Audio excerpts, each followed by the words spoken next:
In the 17th century, a plague swept through a colonial town in Massachusetts and infected the population with fear and hysteria.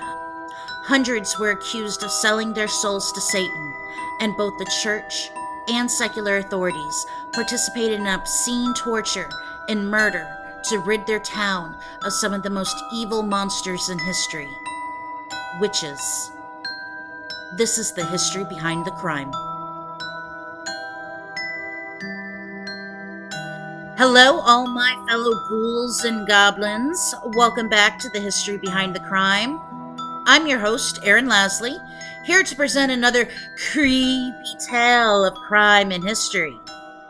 Halloween is right around the corner, and my weekends have already been full of scary movies and creepy research. I am such a nerd. I try not to do both at the same time.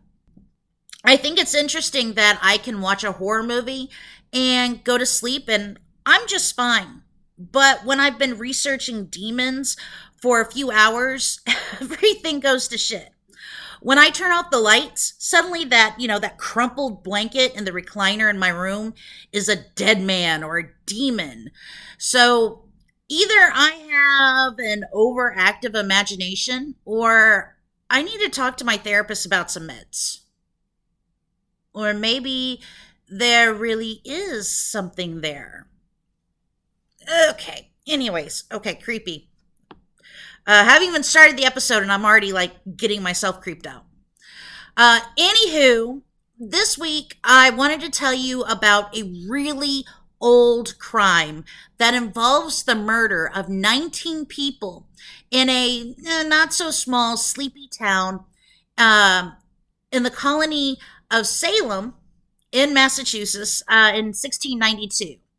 Yes, this week we're going to talk about the Salem witch trials and how a whole town lost their freaking minds, like mass panic.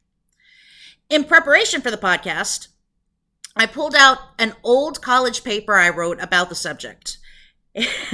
Oh my God, it was so badly written and researched. I actually groaned in embarrassment and wondered how I managed to make an A on it. So apparently either my professor was really tired when he read it or he didn't have high standards for his students. I tucked that back away and instead relied on Stacy Schiff's book, The Witches, Salem 1692, A History, which I accidentally bought 2 copies at 2 different used bookstores. Same book, different cover art. I also used Tracy Borman's book, Witches, A Tale of Sorcery, Scandal, and Seduction, and Conjuring the Sex Positive, Witches, Sluts, Feminists by Kristen J., I believe you pronounce her last name, Soleil, which that was a delicious read. I didn't mean to, but I also stumbled on fellow historian Lucy Worsley's documentary, Lucy Worsley Investigates the Witch Hunts. Okay, I say fellow historian, but I am so not in the same league as her. She is a god in the history world. Intelligent, expert in English and European history, and just cute as a button. Her documentaries are always entertaining to watch because she's also very talented and witty. A lot of her documentaries have been popping up on PBS, and I watch them on the PBS app and Amazon. And obviously, every time I mention Amazon, I think they should really get me a kickback or something. Witches. They are the staple of our Halloween movies, from the 3 child killers in Hocus Pocus to the romantic yet slutty aunts and nieces team in Practical Magic, which is one of my favorite movies. Witch Halloween costumes range from the cute kitty garb to the slutty witch to the old hag. I've lost count of all the times I've dressed as a witch for Halloween, and my office has a witch theme right now. During this time of the year, witches are everywhere, and most of us love it. Aside from that one chick a few years ago who was offended by my decorations, not because she thought they were evil or something, but because she said I was giving witches a bad name. I still don't know what she was talking about, but the next year I bought more witch themed decorations just to piss her off. But I digress. In the 21st century, there are generally three kinds of witches: the stereotypical Halloween witch, the New Age witch or Wiccan, or that one hag you know, but you call her a witch when you're in mixed company. Yeah. I was curious and looked up witch in the dictionary and found the following. One definition says a witch, normally a woman, is someone who is credited with having malignant supernatural powers, or a woman who is believed to practice usually black magic, often with the aid of a devil or familiar. I thought those were a bit harsh. The third one was a bit more forgiving. A practitioner of witchcraft, especially in adherence with a neo pagan tradition or religion. And that was a little better. So, this being also a history podcast, where did witches originate? Pretty much almost every culture has a history of witches. Close your eyes, pick a culture, and you're probably going to find a witch. Whether that witch is good or bad will depend on the culture. Today, we're going to concentrate on early American colonial and European cultures because that's where the crime took place and that's where the history is set. Witches make their first appearance in Western history in, guess what? The Bible. Specifically in 1 Samuel, when King Saul sought out a witch to summon the spirit of the prophet Samuel to help him defeat an enemy army. Well, the witch succeeded in summoning Samuel, where the prophet pretty much told Saul, "You idiot, now tomorrow both you and your sons will die." King Saul's sons did die the next day, and Saul offed himself. So from here on in, witches got a bad rep. Oh yeah, Exodus said not to suffer a witch to live. So there's that too, and that's where we run into a lot of problems later on. From biblical times to more modern times, people blamed the existence of witches for whatever ailed them. If you had a cow die, it was a witch. Couldn't conceive a child? A witch probably put a spell on you. Your husband cheated on you? The other woman was probably a witch who used magic to make him go astray. Your neighbor has a knowledge of medicinal herbs that helped heal someone you don't like? Witch. Opinionated woman? Witch. And from biblical times to modern times, it was deemed okay to kill a witch. You were doing God's will. However, and this is interesting, in the really early Middle Ages, I'm talking before 1000 AD, the Catholic Church pretty much told people hunting down witches to stop because witchcraft simply did not exist. It was actually illegal in many European kingdoms to put a, quote, witch to death. There were actually priests and monks traveling around Europe trying to dispel superstitious nonsense and save innocent people accused of being witches. Kind of ironic, huh? This was mainly pushed because the church was trying to convert as many people as possible, and, quote, witchcraft was seen as more pagan than evil because so-called witches during this time were those who tried to find magic within nature, kind of like the Druids. Those ideas didn't really work for the church, so they had to dissuade people that witchcraft and magic didn't exist.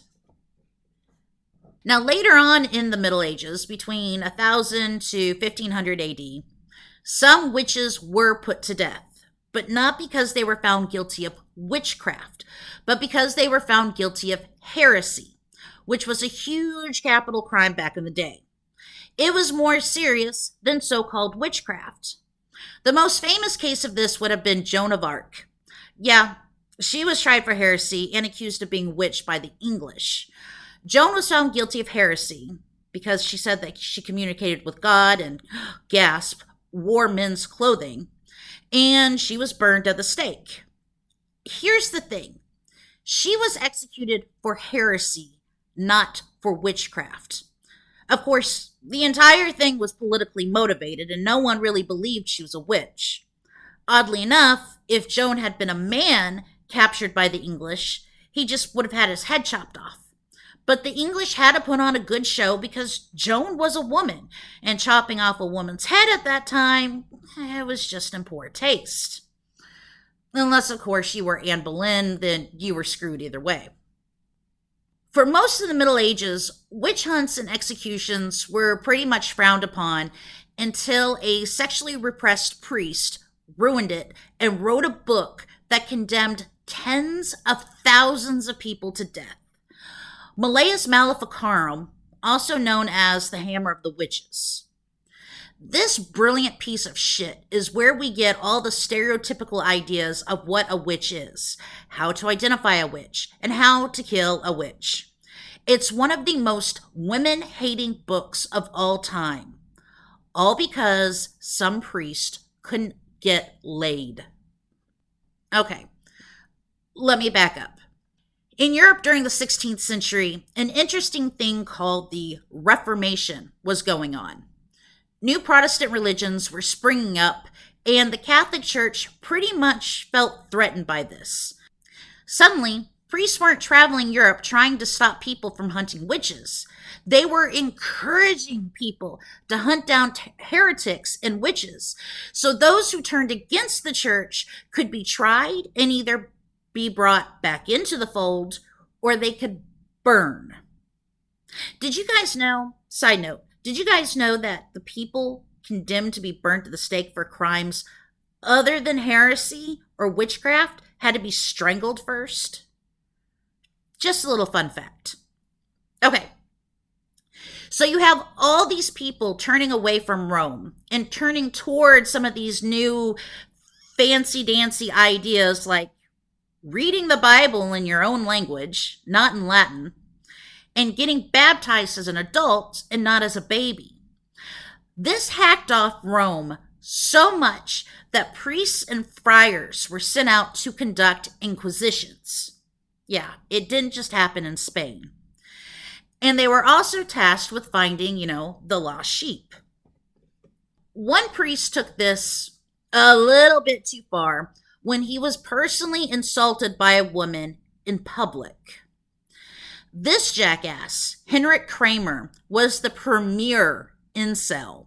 He was so damned offended that a married woman spurned his advances that he sat down and wrote a whole book about how women formed alliances with Satan to gain powers, and they were more easily seduced than men by Satan because women were more sexual than men.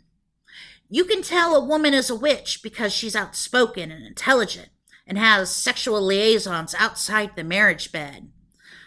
Other things had to be added in, of course, like riding around on brooms and sacrificing babies to Satan and a whole other load of nonsense.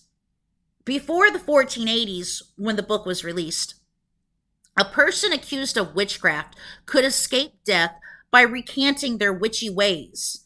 But after Malleus Maleficarum, the only surefire way to get rid of a witch was through execution. Only after torture, of course. The Pope was so shocked by Malleus Maleficarum and that there was such evilness out there that he signed a papal bull justifying the hunting down and execution of witches. Independent women and the men who stood up for them were screwed. Doubly so when secular authorities in both Catholic and Protestant countries started to pass laws against witchcraft. Suddenly, witchcraft wasn't seen as a throwback to pagan beliefs and the belief in the supernatural healing and the like, but as a pact with the devil to gain evil favors and power. The witch crisis spread throughout Europe and made its way into England. While none of us would be shocked to learn that Henry VIII created laws against witchcraft because, he was just that kind of guy. It may shock you to learn that Elizabeth I did as well. My theory is she did it for two reasons. The first being, while more people in England embraced the Protestant faith, they were also concerned with the lack of priests needed to keep evil at bay. Many Protestant faiths encouraged a one on one relationship with God, so priests became irrelevant, which meant it was up to the people to identify evil in witches, and they saw witches everywhere. The second being was that a lot of people did not want to see Elizabeth on the throne and would stop at nothing to see her dead. This even meant using sorcery to do it. Elizabeth really didn't like this, so anyone practicing anything remotely resembling witchcraft could be tried and executed. Okay, I know it's fiction, but the second book and also the second TV season of The Discovery of Witches kind of goes into this a bit. It's one of my guilty pleasures, witches and vampires. Yum. Okay, but the biggest player in the tale of witchcraft in England was James VI of Scotland, who later became James I of England. He was Mary Queen of Scots' son and Elizabeth I's heir. The story starts in 1589 with one of the most romantic royal stories in Scottish history. James is on the throne of Scotland, and it's decided he really needs to marry someone.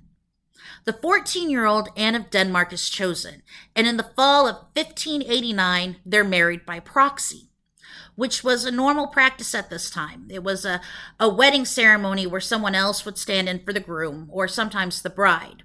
It was a lawful ceremony until the bride and groom could actually, get hitched in person. Anne and her small court set sail for Scotland, but some massive storms deserted them in Norway. James would not have this, and gathered his men and ships and set sail through these horrific storms to rescue his young bride. James and Anne met in Oslo, where they were married, visited Denmark, and sailed back to Scotland to live happily ever after. For about a year, and after that they really couldn't stand each other. This was a Charles and Diana kind of marriage, not a Will and Kate marriage. So where do witches come into the story? Okay. Before James ever hooked up with Anne, he was interested in the occult. And it's funny, when royals have an interest in the occult, it's just a hobby. But when commoners have an interest in the occult, they're in league with Satan. Go figure. By this time in Denmark, witch fever was stupid crazy. And James took an interest in the subject of witchcraft while he was in Copenhagen on his honeymoon. Oh, so romantic.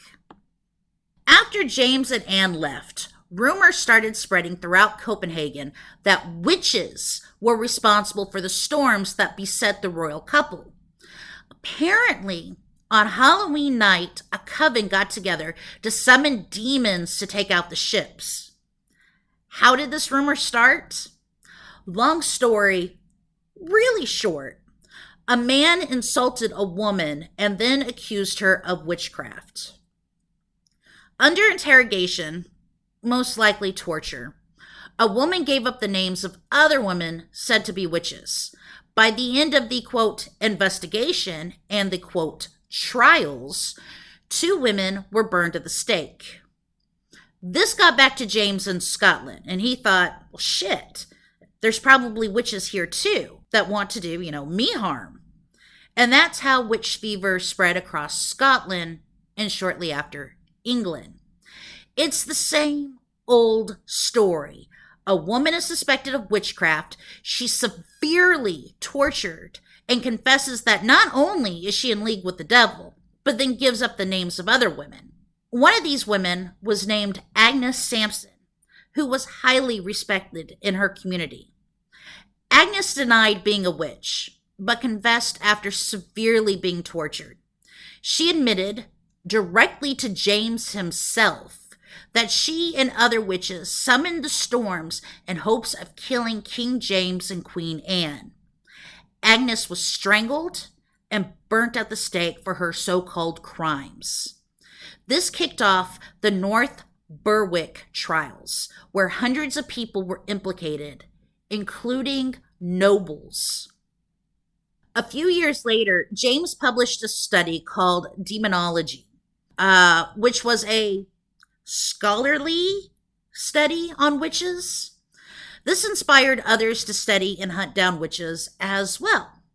By the mid 1600s, the study of witches was so advanced that there were actually categories of witches. After the Belvoir trials, which was a witch hunt in England in the early 17th century, where a girl as young as 5 was accused of being a witch, and is definitely worth reading Tracy Borman's book to learn more about. Anyways, after the Belvoir trials, a pamphlet was published that categorized different witches. And I'm going to butcher a lot of this because my Latin is really bad. So a python is dealt with artificial charms. Necromancers, obviously, exhumed human corpses and used them to tell the future. Ventriloquies spoke with hollow voices as if they were possessed by the devil. Geomantices conversed with spirits and used incantations.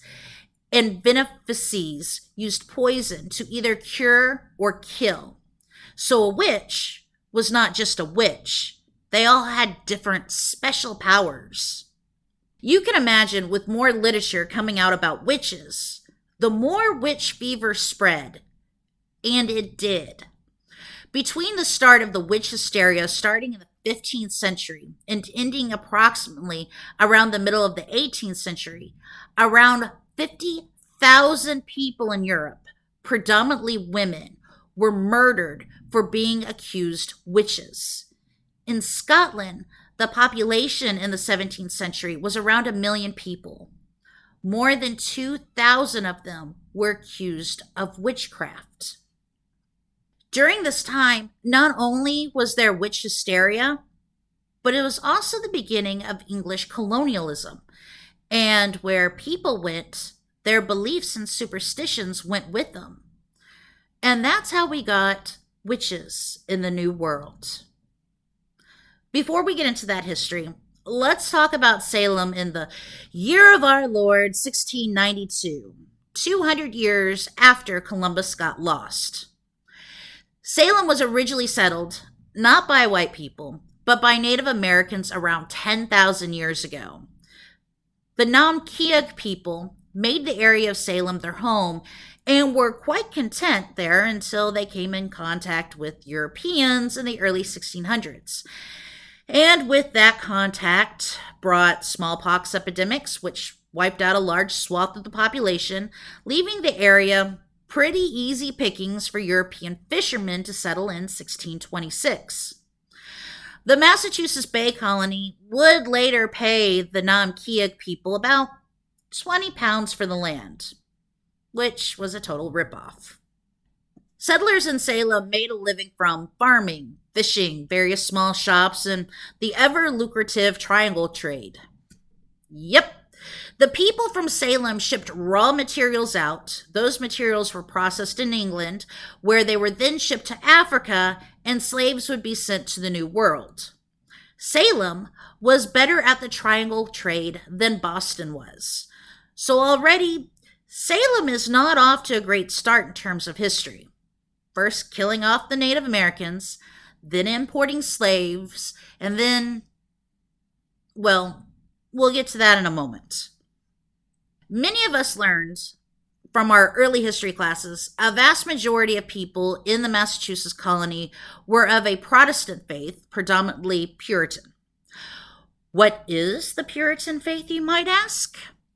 Think of your average Protestant faith and take all the fun out of it. No joy in receiving God's salvation or finding redemption through God's forgiveness. Nope. For Puritans, you were either born elected to go to heaven or predestined to go to hell. So you better spend all your time praying you were going to heaven. Which, after that little lesson, you can imagine why a lot of them drank. They were also extraordinarily strict when it came to following rules or laws, because many of them were based on the Bible. No working on the Sabbath, no adultery. I think we all remember the Scarlet Letter. No charging interest on loans, and so on and so on. Failure to obey these laws could bring a whole range of punishments from a few days in the stocks, branding, exile, or even death. Yeah, if you were found out to be a papist, which is another word for Catholic, you could be executed for heresy. Despite what you may have been taught in grade school, the colonies were not founded on the concept of religious freedom. Maybe freedom from the Church of England, but not religious freedom for all. You were either Puritan in Massachusetts, or you found somewhere else to exist. However, in 1689, Salem and other towns in the Massachusetts colony experienced an influx of refugees fleeing from the devastation of King William's War. A skirmish between the French and English, mainly in Canada, but spilled over into parts of upstate New York as well. The arrival of refugees caused a strain on the resources, and much like today, people didn't like outsiders taking their jobs. So imagine the setting: an up-and-coming frontier town, because in 1692, all the American colonies were roughly considered the frontier.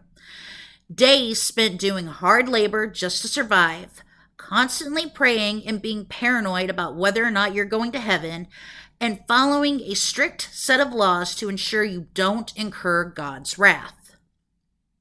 There was also a recent outbreak of smallpox and a constant fear of Native Americans attacking. On top of that, the stress on resources started to make people a bit cranky, and different families started to turn on each other. Everyone was giving everyone the side eye, and sooner or later, drama was about to happen.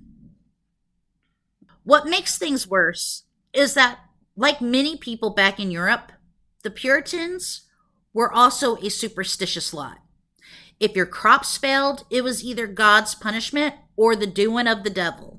If you suffered from what we know today as epilepsy, you were possessed by the devil. If your dog was acting a little bit funny, it was the devil's work. And the devil's favorite soldier was a witch.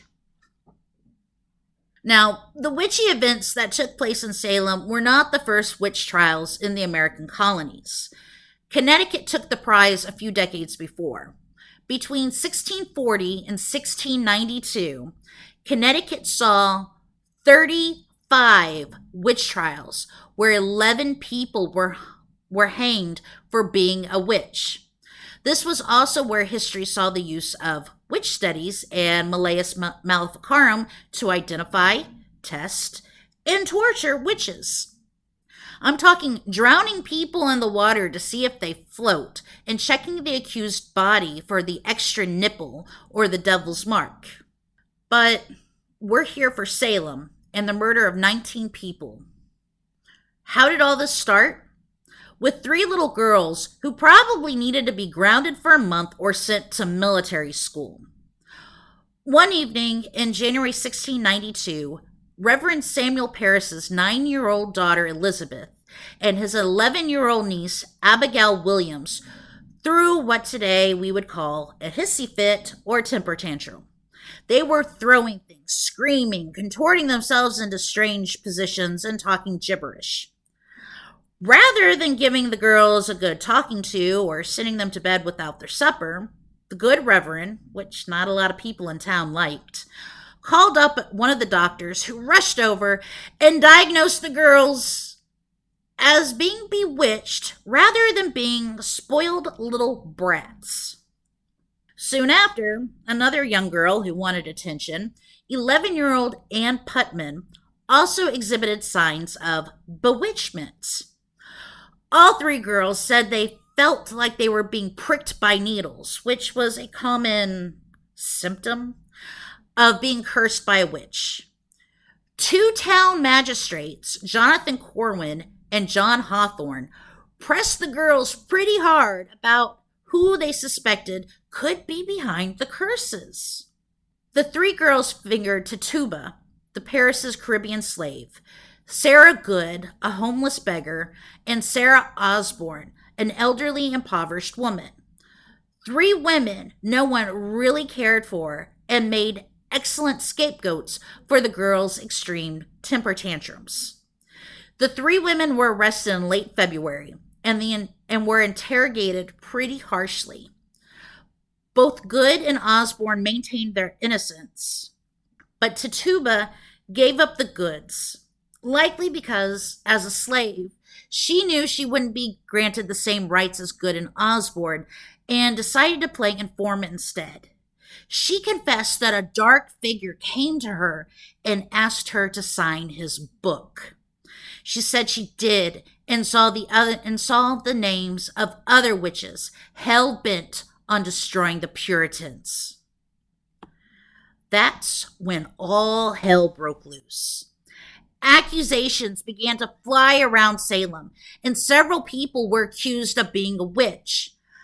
Not only were the not so liked and more promiscuous women accused, but good church-going women like Martha Corey, who was a loyal member of the church, and innocent children such as Sarah Good's 4-year-old daughter, Dorothy, who obviously couldn't mount a defense for herself.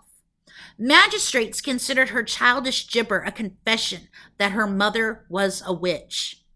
It wasn't just women who were accused, but men as well, including men of God. Anyone suspected of witchcraft were examined for the devil's mark, which could be anything from a mole to a birthmark.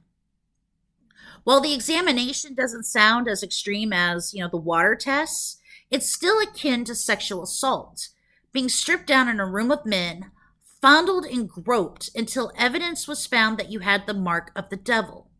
It was humiliating at best. Dozens of people within and around Salem were interrogated, and a court was set up to try the accused. But the accused were so afraid for their lives that they confessed and gave up the names of others as well. The sheer number of accused quickly overwhelmed the Salem justice system that the colonial governor had to set up special courts to try all these cases coming out of 3 counties. By the end of May, 62 people were in jail awaiting trial for witchcraft. Bridget Bishop, a woman known for her gossip and getting really friendly with the male population, was the first to be tried in the new court. She maintained her innocence, but the court found her guilty of witchcraft, and on June 10th was the first to hang. No one in Salem was actually burnt at the stake. That was just a little bit too Catholic for the Puritans. Cotton Mather, a rather famous Puritan clergyman with a scientific streak, wrote to the judges of the court and pleaded caution. He said all the right things about being on God's side, and we need to be careful about these witches, but asked the court to calm the F down and use some logic. Many of these people were innocent, but that didn't sway the court. In July, Sarah Good, Elizabeth Howell, Susanna Martin, Sarah Wilds, and Rebecca Nurse stood before the judges and pleaded their innocence. They were all found guilty and hanged. In August, Martha Carrier, George Jacobs Sr., George Burroughs, John Willard, and John Proctor were all found guilty of witchcraft and hanged. Another woman, Elizabeth Proctor, had been found guilty as well, but she was granted a stay of execution because she was pregnant. 8 more people were convicted and executed in September. One man, Giles Corey, Martha Corey's husband, refused to even make a plea in court. He suffered a fate worse than hanging. He was pressed to death. What's that? It's a throwback to medieval torture. There are several ways to press someone. but two of the more popular ways include a flat board placed on a prone subject's chest. In the standard practice, rocks or other heavy objects are placed on the board until the victim confesses or dies. Another way is to place a large stone under the victim's back and then press them until the victim confesses, their back breaks, or they die. Though I don't know which technique Corey's torturers used, he died from being pressed. As October rolled around, the more logical people in Massachusetts really started to make their voices heard as the accusations started to get really crazy. Yeah, even more crazy than they already were. Even Cotton Mather's father, the esteemed Increase Mather, who was also a clergyman and the dean of Harvard University, pleaded for common sense and said, quote, "It were better than 10 suspected witches should escape than one innocent person be condemned." And I think we can all conclude now they were all innocent. Finally, on 29 October, the colonial governor did away with the courts. Why? The appeals from the Mathers and others could have finally swayed him. Or maybe it was because his own wife was being accused of being a witch. Yeah, irony is a bitch. By May of the next year, he pardoned all those still held in jail for witchcraft. Which was, a little bit too late. Because over 200 people had been accused of witchcraft. 19 people were hanged.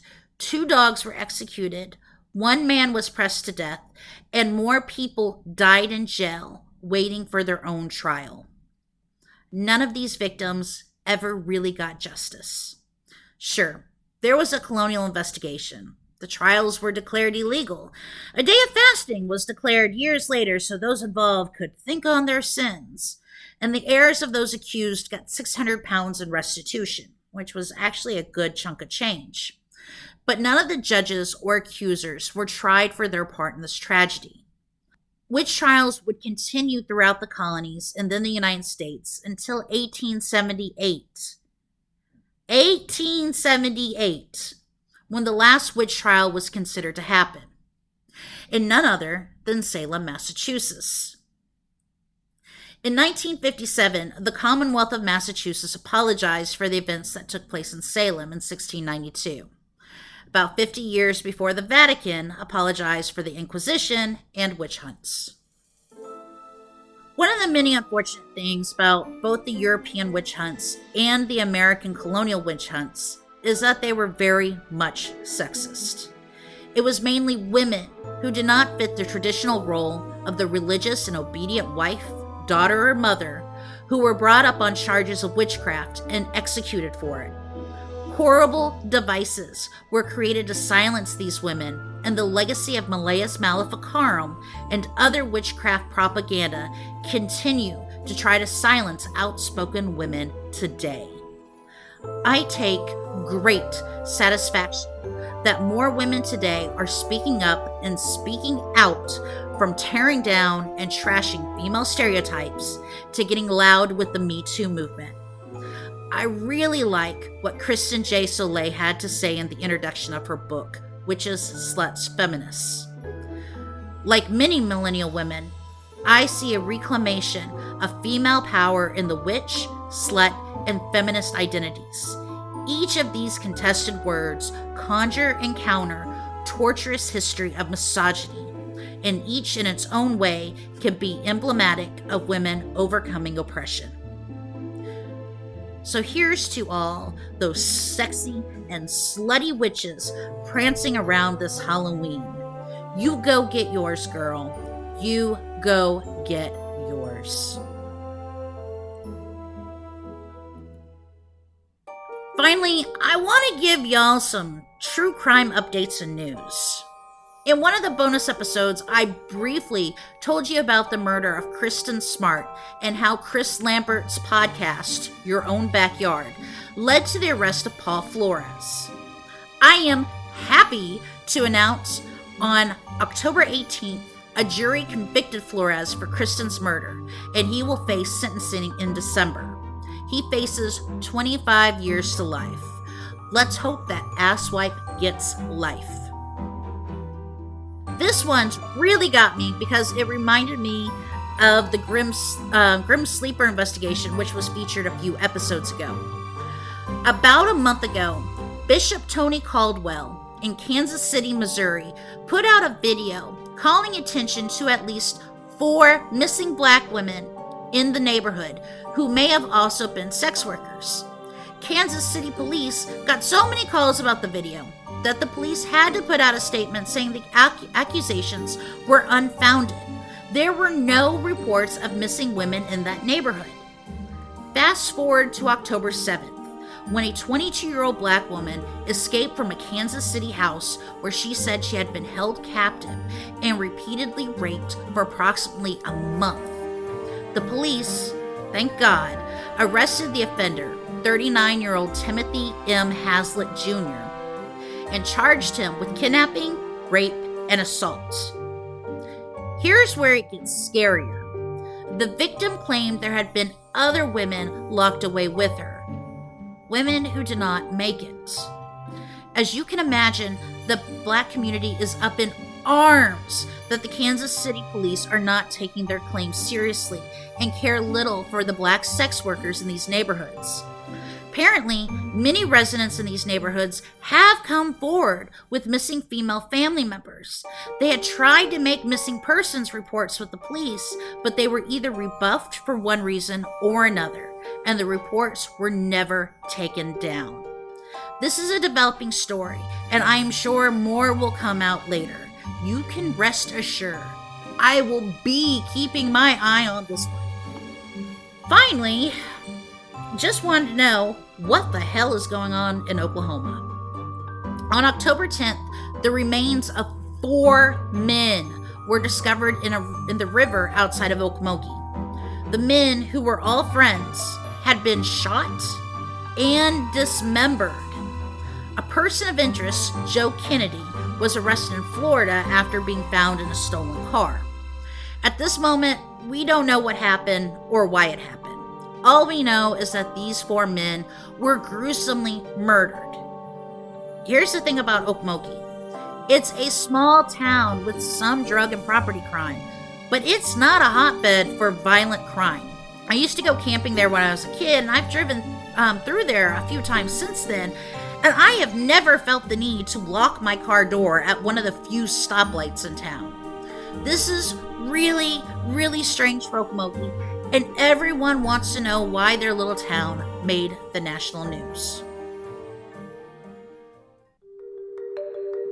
So that does it for this episode, True Crime and History fans.